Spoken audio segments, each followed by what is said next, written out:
last week that you deserve to take the heat when you guys lose. How secure do you feel right now in your role leading the team? I've got a lot of confidence in myself, our staff, and our players. I think everyone here is aligned. I think the guys I think they all feel like that was a 10-10 ball game going in the fourth quarter, and that we knew it was going to be a battle. And unfortunately, if you have three turnovers and 2 4th and 1s you don't get, it's really 5 takeaways for our defense. And so our team will respond. They always do, and I think we feel like we just have to get better. Matt, that being said, you guys are 1-11 the last 12 games. Do you have any, fear or trepidations when it comes to your job security at this time? Or you have any concern? If I make it about me, I'm not really the coach that I want to be and who I say I am. It's always about the players. It's always about our team. We're 1-3. With this team, we've had some close ball games. We had a chance last night. You can't use that money. It just wasn't good enough last night. So as the head coach, I'll always stand up first and put it on my shoulders. But I think at the end of the day, we're just going to keep trying to get better. What was it that you saw in Baker in the offseason that you wanted him, and what do you see now that says to you that he's still the guy to lead the team? Yeah, I think Baker's always been a winner. He's a talented guy that's made plays, took the Browns to the playoffs, and for us it was about bring another good player in and have great competition. With 4 quarterbacks, 2 of those guys have gotten hurt along the way, and I think Baker would be the first to say. I'm sure when you talk to the guys, he wants to play better. I think he also needs some guys on offense to make some plays for him at times. I thought I challenged DJ and Robbie last week. I thought they played really well last night. But we had some plays early on, tight end wise. I think we could have made some catches for him and helped him out. So, we're on offense overall. Our execution. I mean, at the end of the day, when you play the way we played on defense for long parts of that game, we just need the offense to kind of kick in a little bit and make some plays, and just didn't happen last night. Matt, is your plan to continue with Baker as your starting quarterback, or will you look to somebody else to give a spark, or what is your plan moving forward? I think Baker's our quarterback. We have to continue to find ways to help him, and then help the other guys. Sam's not cleared right now. And we're just going to keep trying to get better. The batted passes, from Baker's perspective, they aren't really a concern to him, but are they a concern to you guys? Yeah, I think going into that game he made that statement. I'm not going to speak for him, but there was 5 last night, and I think at the end of the day each one is a little bit different. But what you are seeing is you're seeing guys when they don't win in pass rush, you're seeing them go to Mirror and 94 and 99 last night. 2 really good players with long arms. They did a nice job of mirroring the quarterback and getting their hands up. And unfortunately, the one was kind of a semi-unblocked player on 4th and inches. So we have to get that corrected. It led to a turnover. That was a 13-10 game at the time. That was a batted pass, makes it, gives them the ball at the 4-yard line, and a batted pass on 4th and 1. So they definitely hurt us in the game, and so we have to just continue to try to get better at it. How close is Sam Darnold? Not close right now. Not close right now. Is he? I know he's been out there listening in on the plays. When do you expect him to? Not this week. Maybe he starts his window. Maybe the next week. But just from the doctors, he's not going to be practicing this week. Is there anything that can be done from a play calling perspective that will help with those batted passes? The one that got tipped for an interception. It's a 3-step to DJ. He's open. We're trying to get the ball in our playmakers' hands. So I didn't really see anything with that. And I saw Robbie running wide open on the over route last night. I thought we had guys open. I thought the guys played fast last night outside, and we didn't connect on enough of those passes. Chris, do you feel that film after the game, did you see more opportunities, especially in the second half of the league, to run the football? Say that one more time. Yeah. When you looked at the film after the game, did you see more opportunities in the second half to run the football that you guys didn't take advantage of? Yeah, we need to run the football more. That being said, it's hard to run the football when you're as bad as we were on 3rd down. We have to fix 3rd down. I've been saying it for a couple of weeks. It hasn't happened. So trust me, but it's the football part of it, right? Like, we ran the ball the first play, the second play it's 3rd and 5, and then they sack us on 3rd and 5. Then come out the next drive. So if we can convert and stay on the field, then I think there's a lot more ability to run the football. They were a team last night that they brought the safeties, they ran through, they were bringing pressure, they were going to try to stop the run because that's what we do well. And to me, we have to be able to counter that by throwing them out of that, and just didn't get it done. Matt, speaking of the third downs, how much is that is just the lack of success in the early downs compared to what you guys actually do on third? Yeah, in previous weeks, yes. Last night we had 3rd and 1, we had 4th and 1, we had 4th and 1, we had 3rd and 5. So I thought our management to get to third manageable downs was significantly better. So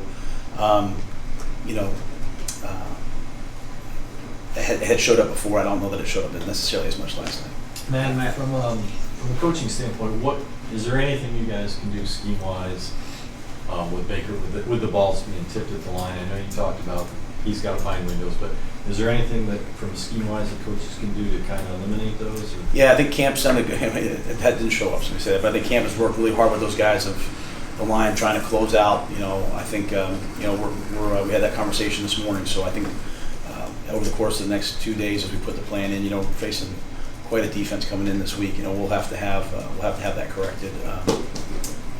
In terms of it, at the end of the day, like it's just always a little bit of everything, right? We need the quarterback to slide and find windows. Some of the 3-step and RPOs got batted last night, so trying to find a way to push the ball down the field, might help us some more.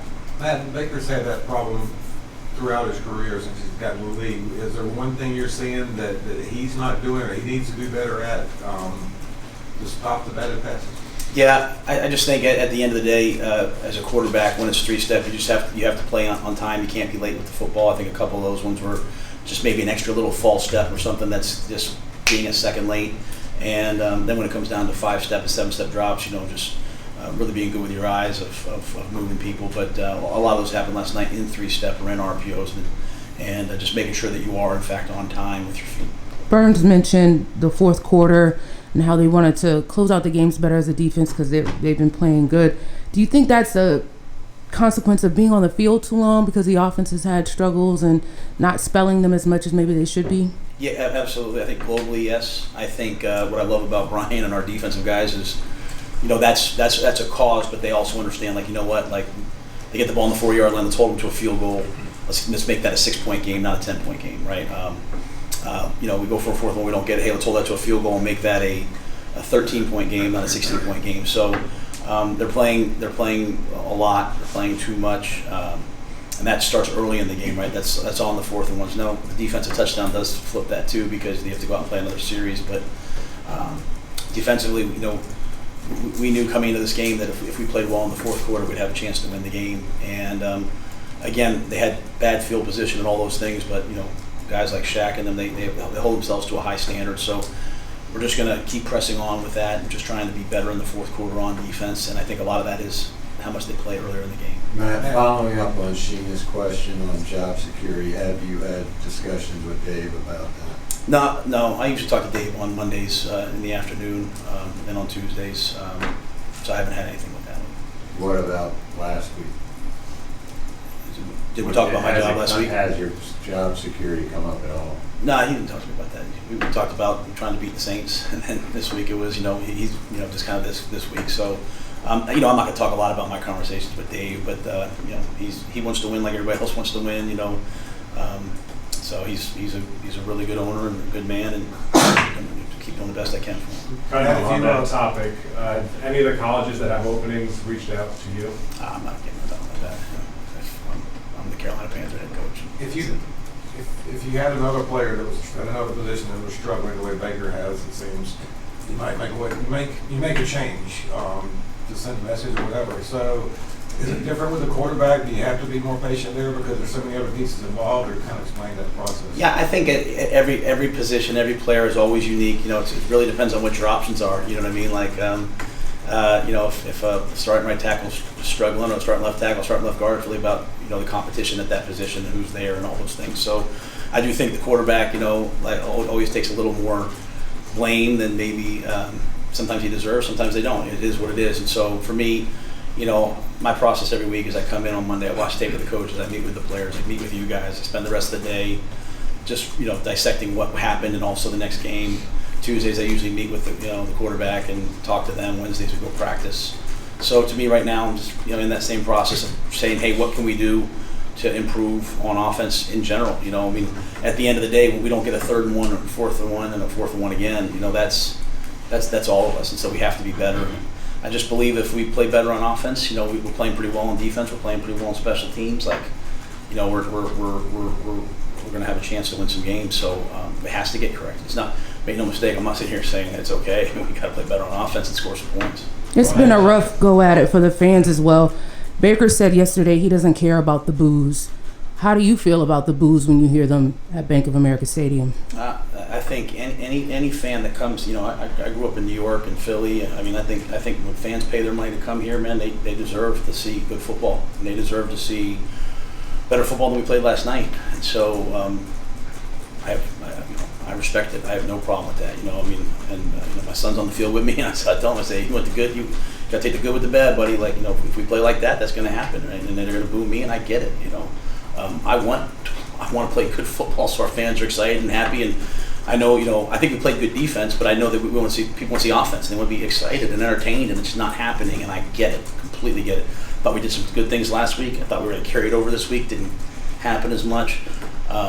What I don't want, I keep trying to get the team to do is just don't press. It's 10-10. Don't panic. It's 13-10. Don't panic. Don't start doing crazy stuff. Just keep playing, kind of like you did against the Giants early on with the 2 fumbles. And if we just stay in the moment, not let things affect us. So I think Baker has to have that attitude as the quarterback.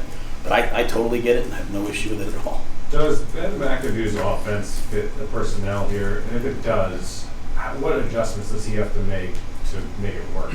Yeah, I definitely think it does. I go back to it's a small play, but it's kind of what happened last night, right? We went double post, and Robbie runs the over route, and in my vision when he calls that play, because you can see it, hey, the way they're playing us, if we just connect on that pass, it's down the right sideline for a 50-yard gain, and we just don't connect on it, right, for whatever reason. And so I think Ben's adapted to, hey, we have Christian, we've been running it more. Going into last night, we didn't run it as much as we wanted, but I think the issue for us is 3rd down, and we have to fix 3rd down. We've got to fix 3rd down.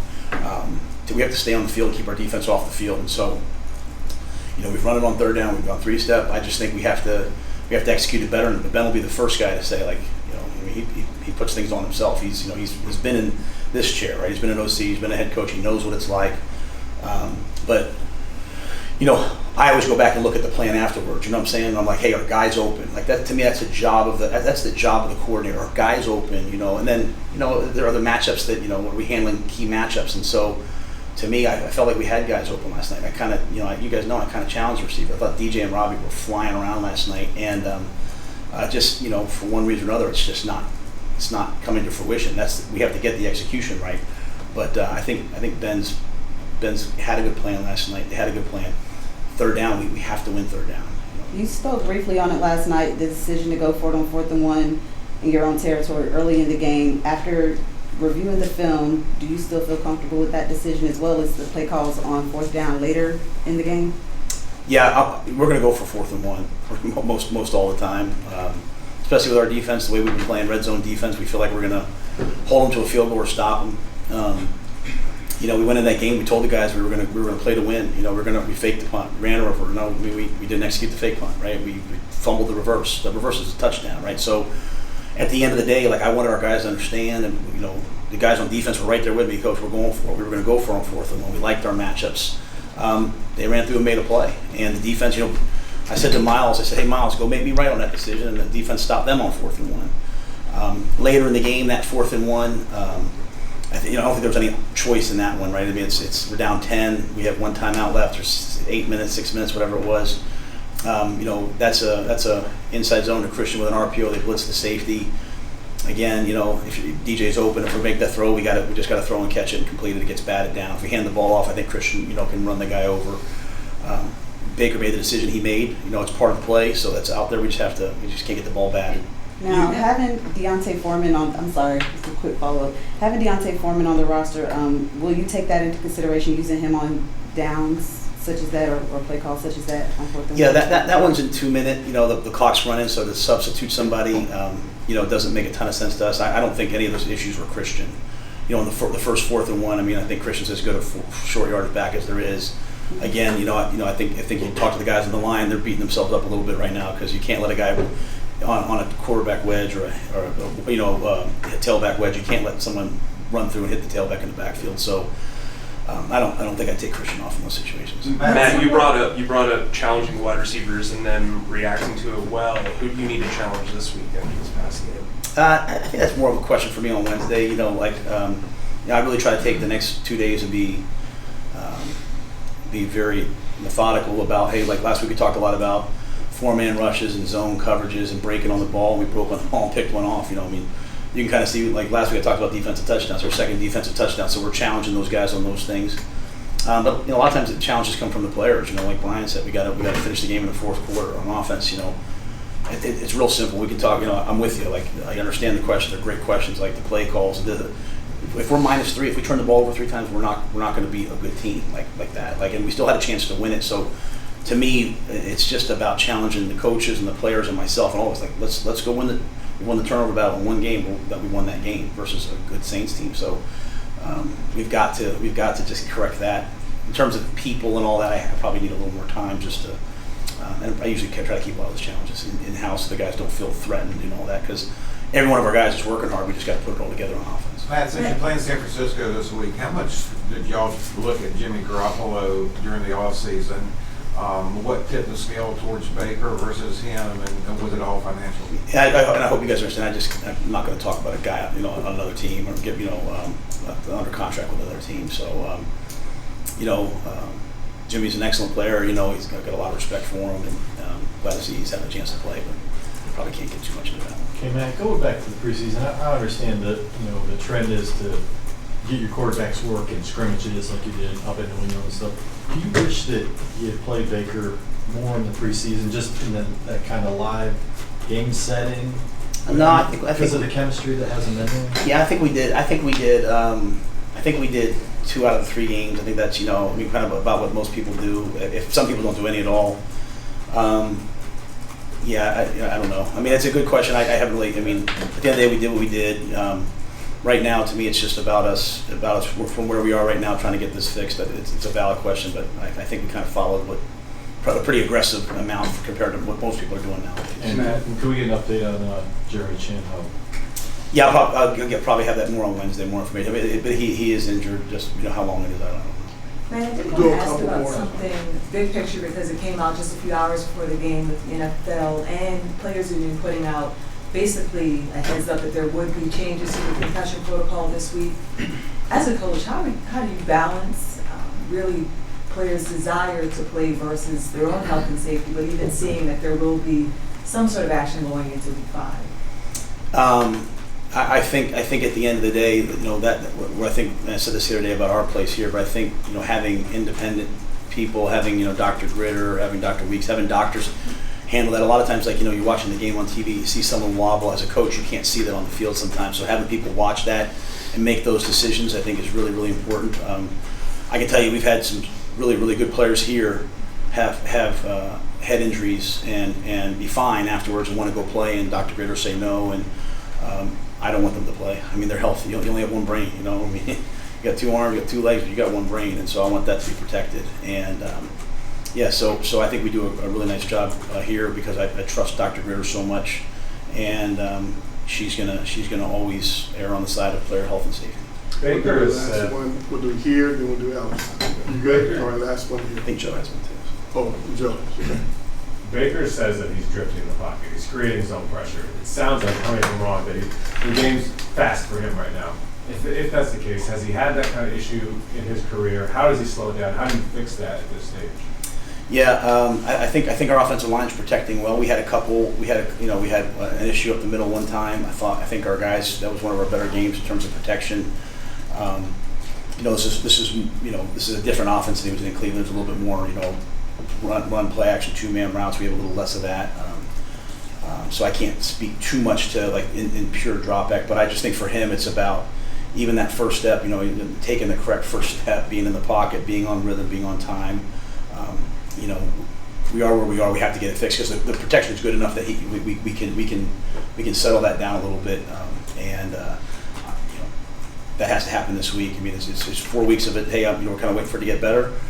We've got to protect well versus an elite front that we're going to face this week. The number one defense in the National Football League, and they're going to 4-man rush and come after us. So we have to play well up front, and we just need Baker to settle down and play within the scheme and play on time. So those are the things that we coach. Those are the things that we believe in. Those things that he believes in. You know, hadn't heard him say that. What you're saying, we just have to go out and do it. Joe?